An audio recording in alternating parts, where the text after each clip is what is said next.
ஒரு தடவை சொன்னா திரும்ப சொல்லக்கூடாதா? அவ பண்ணியிருக்கிறது என்ன சாதாரண விஷயமா என்ன? மாமா, ஆளுக்கு குழந்தை எங்கன்னு தேடிட்டு இருந்தோம் மாமா. போலீஸும் வேற பக்கம் தேடிட்டு இருந்தாங்க.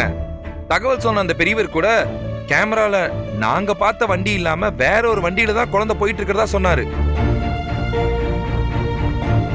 குழந்தை போட்டோ அவர்கிட்ட காமிச்சப்ப கூட இந்த மாதிரி தான் இருந்துச்சுன்னு எல்லாமே ஒரு கெஸ்ஸிங்ல தான் சொன்னாரு.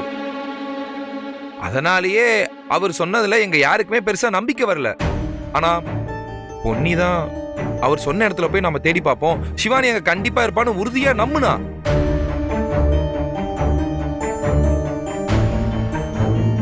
அதை நம்பி நாங்க அங்க போனதுனால மட்டும்தான் நல்லபடியா சிவானியை காப்பாற்ற முடிஞ்சது. குழந்தை அங்கதான் இருப்பாங்கிறது உனக்கு எப்படிமா தோணுச்சு?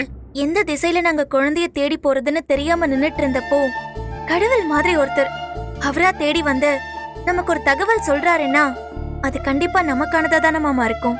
அதை விட்டுற கூடாதுன்னு மட்டும் எனக்கு தோணுச்சு மாமா. குழந்தை நமக்கு கிடைக்கணுங்கிறதுக்கான ஒரு அறிகுறியாதான் எனக்கு இது பட்டுச்சு.